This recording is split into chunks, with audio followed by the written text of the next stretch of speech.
Welcome to Not Milk Never Milk. Subscribe if you're lactose intolerant.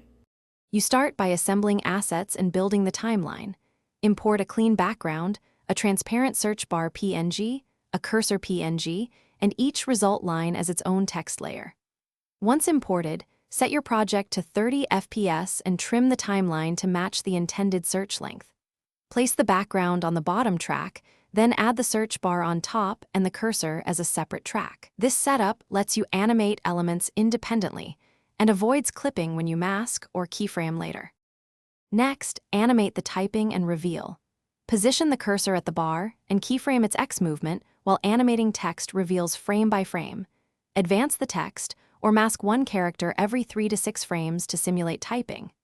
Create a rectangular mask on the results track and keyframe its height or opacity to wipe in search results as if they appear.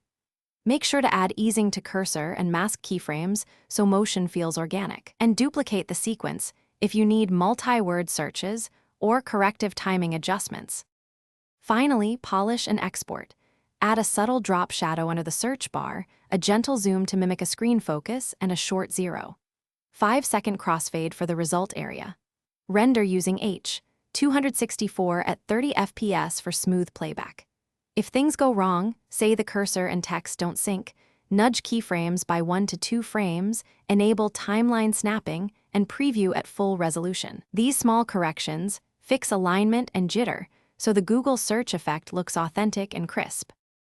Thanks for watching. If this was helpful, leave a like and consider subscribing. See you next time.